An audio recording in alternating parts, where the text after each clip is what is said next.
Welcome to Classic Game Room. The awesome mixture of space and westerns has been going on for years with shows like Firefly and my personal favorite example, The Adventures of the Galaxy Rangers. But this is STARHAWK, a space western science fiction shooter adventure game which is like the spiritual successor to Warhawk.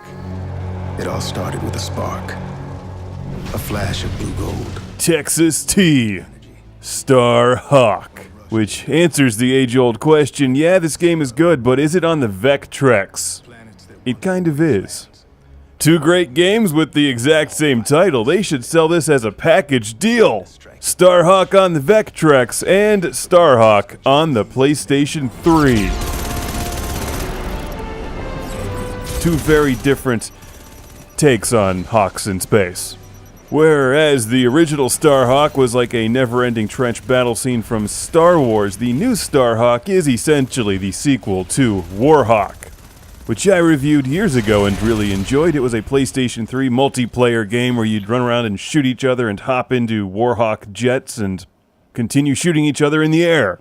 This is a newer, bigger, more refined version of that concept. And I'm pleased to say it works really well, and most importantly, it's extremely fun.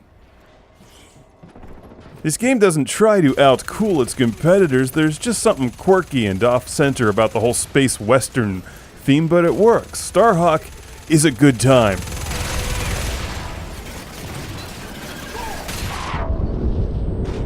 Also, unlike Warhawk, you get a storyline, a single-player campaign mode in STARHAWK, which really only serves as a tutorial getting you into the style of gameplay and teaching you how to create buildings and weapons out of Rift energy. And in the storyline they try to explain Rift energy, which is pretty ridiculous. You just have to get used to dropping buildings out of the sky.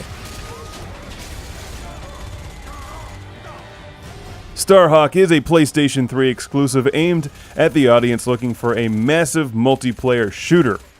And even though the single-player campaign is fun to play through by yourself or with a friend, most of the meat in this game is in multiplayer.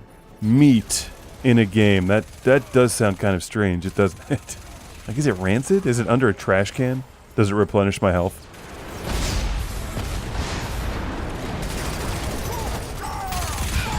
In STARHAWK, you can play online games with up to 32 people on massive maps where you hop in and out of jeeps and tanks or just run around and machine gun each other. Or jump into those cool STARHAWK things, depending on the map. There's deathmatch, capture the flag, zone battles, and those familiar with Warhawk will be right at home with this game. It's very similar, but better.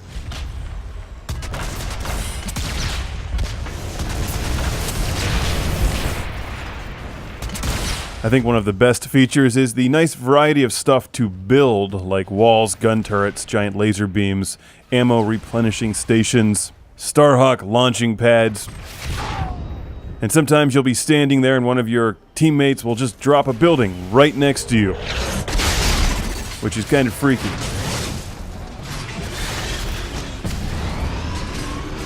I think STARHAWK is a pretty cool game. It seems to run smoothly online. It's got most of the usual multiplayer stuff like experience and customization. And a nice variety of levels where you can play on the ground or in the air, or sort of space. And there's always something fun about games where you can rain gun turrets from the sky to help yourself out in a gunfight.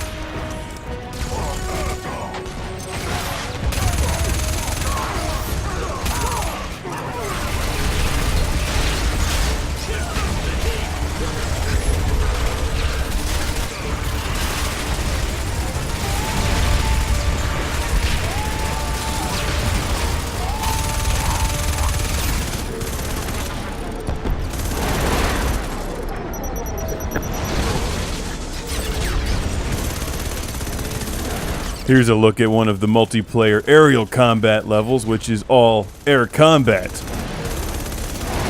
Very fun. I'm really impressed with STARHAWK. They've packed a nice variety of stuff in this game. It's quick, it's smooth, it has your basic predictable shooter controls and multiplayer kind of stuff, and it just works well.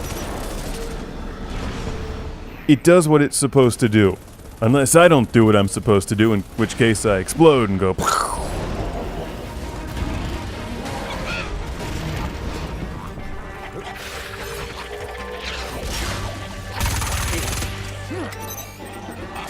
So now we've got Warhawk, we've got Starhawk. What's next?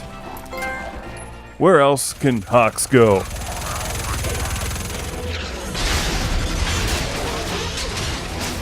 Seahawks? Nah, that's all been done before. I think next time they need to turn to another animal. Penguins. Star Penguin. That's got a catchy sound to it, doesn't it? Yeah, it's a winner. I'm sure we'll see that in a few years.